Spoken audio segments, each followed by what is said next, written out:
Hey guys, getting back to what I think will be the last of the Zenith porthole TVs for a while. This is the Zenith Stratosphere. I did a video a while back when it first arrived.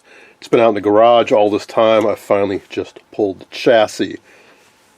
This metal cone 16-inch set, if you recall, 16 EP4. It looks like it has no, it doesn't look like it has a replacement CRT in it. Tested good. Otherwise, that would be a showstopper because those are nearly impossible to find.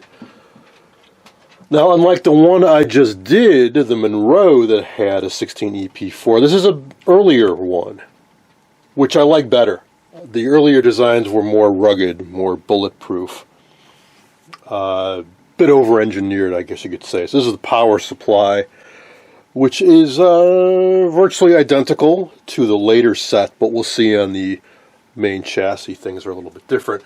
Now, when I took this out of the cabinet, I noted there was some residue on the wood underneath where the filter caps are, so I expect we're going to see some ugliness in here when I tip this down, which I have not done yet. Only thing I really noted while I was pulling it out is that all the chassis bolts were present, which is always a good sign that it hasn't been worked on much. And it had some original Zenith tubes in it.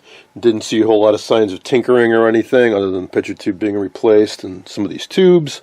So I have high hopes for it. It's also a bit filthy. We got plenty of green cadmium corrosion on the chassis, but that can often be a good thing because it means it's sealed it in well and it should clean up real nice.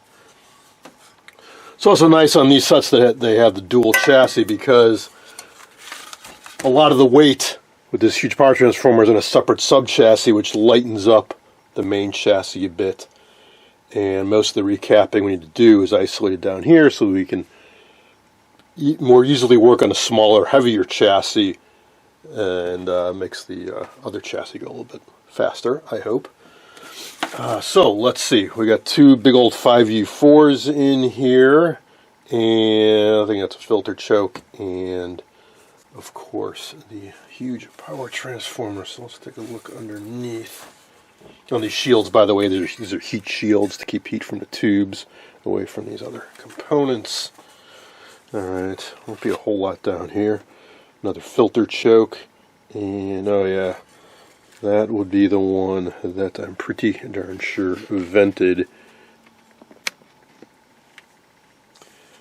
So this will be fairly similar to, God, I can't remember these names anymore, the Waldorf, the blonde one that I got a while back with the 28F20 chassis, I think it was, which had a 12-inch glass CRT. This is metal and larger picture tube, but I think they have the same power supply chassis.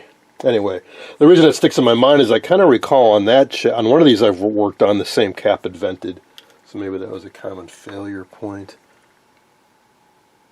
These two look okay, but yeah, that one is toast. So we're definitely not going to try to form this up and do a slow power up, and this power resistor pretty darn sure is open. It looks super crispy.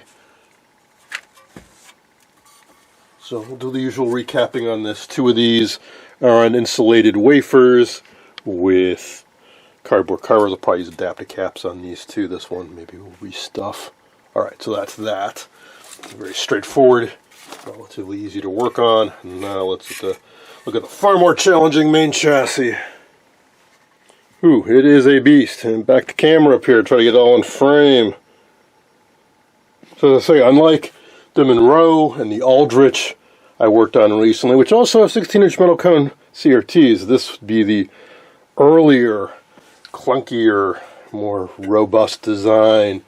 Physically it's heavier, a bit of a larger chassis, a lot more going on. So for example, I find this interesting because now that I've worked on a bunch of these, I see the design evolutions as time went on to reduce cost.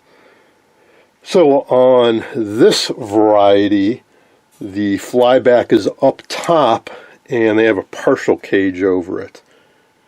They also had a version that had more of a full cage over it, but on this it's sort of a bit open to the environment.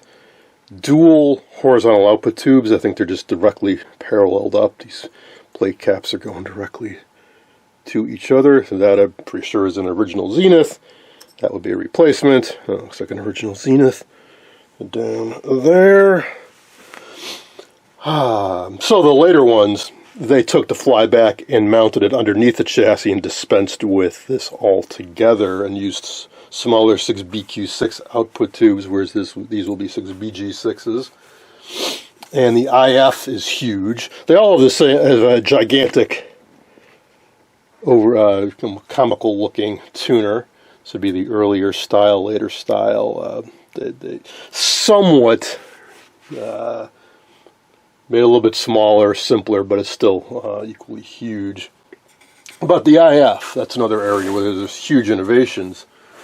Is on this variety, it's split carrier, kind of old school, with probably 6 AU6s, and just stage,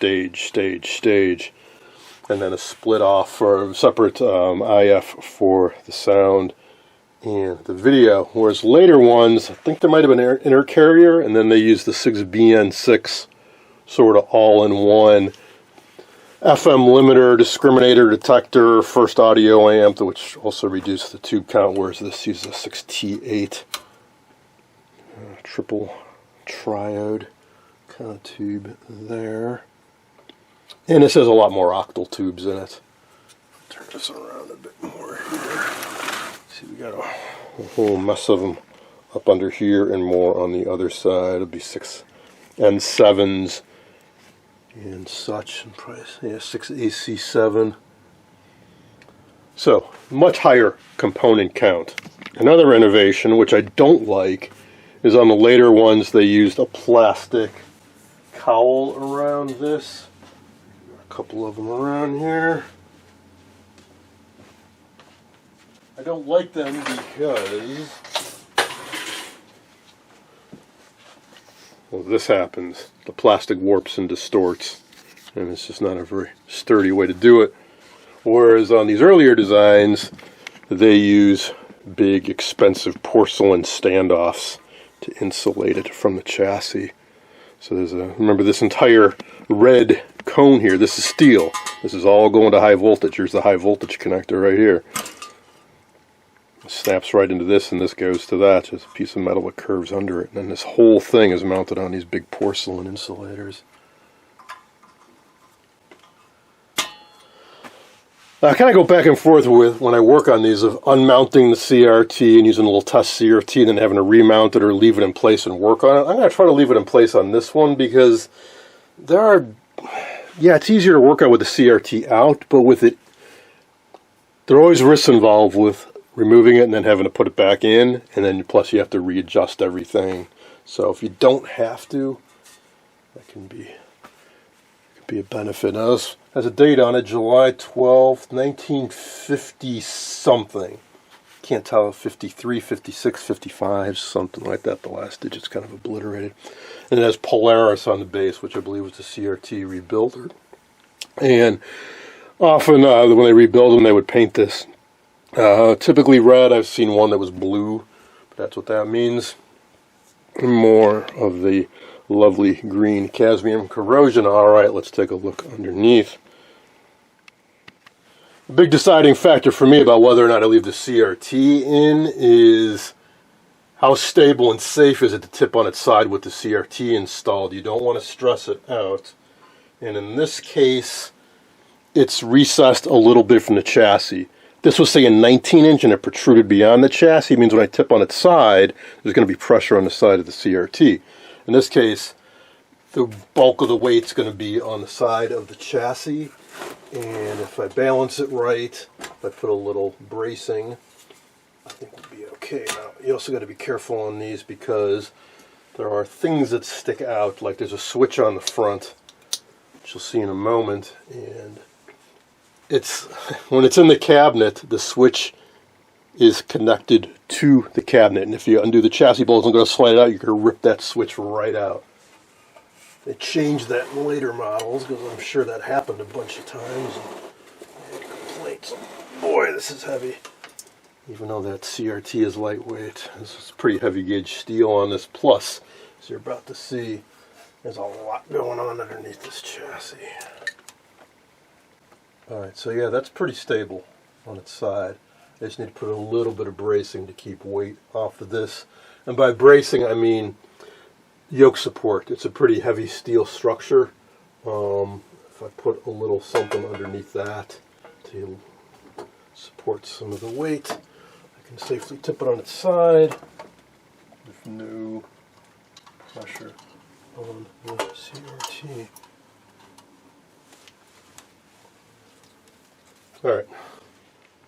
Alright, there we go. It's on its side, it's very stable. The CRT is not touching anything. It's held in securely with a strap, so I think we're alright there. I'll still be very careful while I work on this. Alright, so what do we have underneath? As I said, there's a bunch more stuff. So even though there's a big transformer on the power supply chassis, we got another big transformer there, I think, or it could be a big filter choke. I don't recall exactly what that's for. And then we got, I think that's a vertical output transformer, probably audio output transformer. So we got some big iron underneath here. That's probably a blocking oscillator transformer. Familiar territory. This looks a lot like that 28F20 when I rebuilt. And as is always the case with these Zenith portholes, the power resistors are shot. So we got to replace them all, very likely. And loads of bumblebees, both the gray variety, which is when I did one of these a while ago, I experimented with restuffing these. The black variety, it is possible to crack these open and restuff them if you're crazy enough to want to do that. But these guys, really, I found it to be impossible. But these are not power resistors, they're not a special level cap. These are paper and foil type capacitors. It's just a different type of plastic enclosure, but essentially they're the same thing as a bumblebee cap. So they all got to go. We got a whole mess of them. And some of them don't have any stripes at all, but it's very similar construction. We've got one up here where it's printed on there, but that's also a paper cap. That's got to go. We got a couple more up here. There are another more of those gray ones, don't have stripes. A couple electrolytics underneath, another one down here. So we have a few axial electrolytics, got a whole bunch of bumblebees, and then we have some scattered around. They look like giant mica caps. We have one here, we have one there, and we have another one up in here, and there might be a few others. Usually when they're that large, and they have fairly large values, like maybe a 0.01 microfarad cap, they're going to be paper caps inside of an enclosure that looks like a mica cap, but they are not mica caps, so they got to go too. In other words, we got a whole lot of recapping to do, and we got to replace a bunch of power resistors. Some of these do look a little bit better than usual, but I still don't trust any of them. So we have 1, 2, 3, 4 of the crummy sand-coated ones. And then we've got one chassis mounted vitreous enamel type. It's probably okay. In other words, I got my work cut out for me, but nothing I haven't done before. And I'm not going to be doing any kind of slow power up or anything. I'm just going to be blowing through and replacing all these paper caps. I've done a bunch of these before. I'm just going to get it done. Oh, and just to keep me on my toes, the fine-tuning dial cord is broken, so we get to do some restringing. My favorite thing in the world. This is the channel clunker, chain-driven. Ridiculous amount of force it takes to change channels on this thing. And this, I do believe, is contrast, which they decided you needed to see a number on. Now, why are these numbers upside down and crazy looking? Because there's prisms on the front. So when you look at the front of the set, the way the optics are arranged, it I think flips it upside down and left to right. So that's why things look so crazy from the front.